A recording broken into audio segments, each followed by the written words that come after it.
Moi bo día.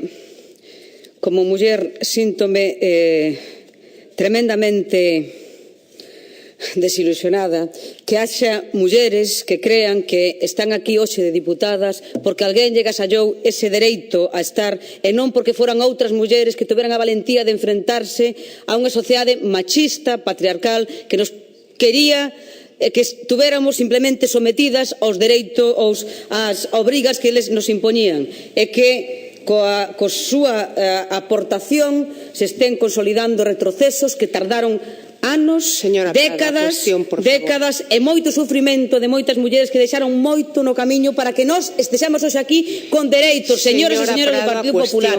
Estamos hoxe aquí porque outros se pelexaron por nós. Teñan a decencia de pelexar un pouquiño para as que veñen detrás, para as nosas fillas e as nosas netas.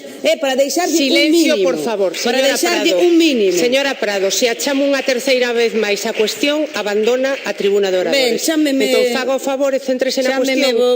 Non se pode seguir a discutir toda a mañá sobre o mesmo tema. Faga o favor. Tampouco debería esquecer que si céntrese na cuestión e non dialogue comigo, por favor. É porque outras pelexaron o dereito a que nós pudéramos presidir. Non dialogue comigo, por favor. Pelexaron o dereito a que pudéramos presidir e estar aquí. Céntrese na cuestión, señora Prado.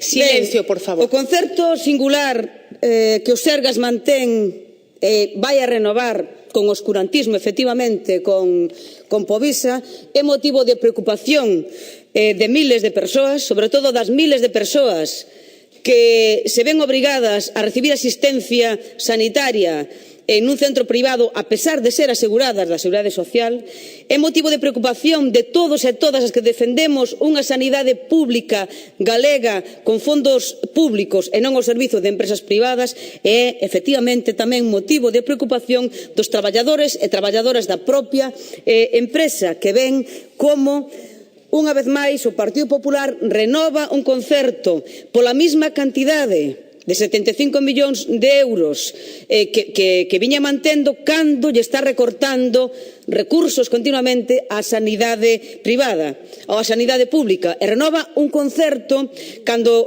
pola mesma cantidade cando non hai aumento de prestacións, cando non hai aumento de persoal atendido e resulta que a cambio deso o Goberno da Xunta, coa conselleira Mosquera á cabeza, lle permite unha actuación laboral totalmente indigna. Estamos, polo tanto, diante dun problema laboral, efectivamente, pero con consecuencias asistenciais, porque a reducción de persoal é un recoñecemento implícito totalmente de que non se vai mellorar nada da situación pola que está pasando Povisa. Con menos persoal é evidente que nin redución de listas de espera nin mellor calidade asistencial.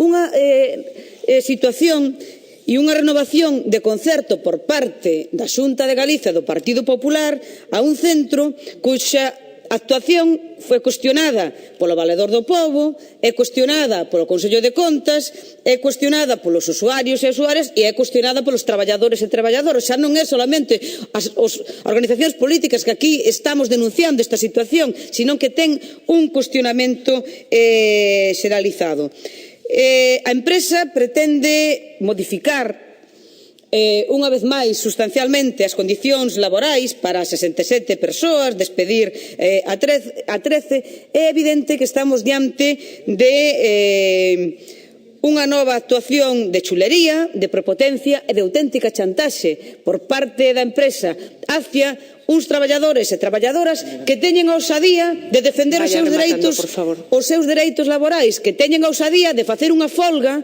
para reivindicar eses dereitos laborais, que teñen a ousadía de facer unha folga para reivindicar o mantemento dun convenio que a empresa pretendía saltarse a torera e facer unha reducción do 40% da xornada, unha represalia por que uns traballadores e traballadoras denuncian que hai uns fondos públicos que representan máis do 70% dos fondos da empresa que son fondos públicos e que queren que con eses fondos públicos haxa unha mínima calidade laboral e que haxa como consecuencia unha mínima calidade asistencial.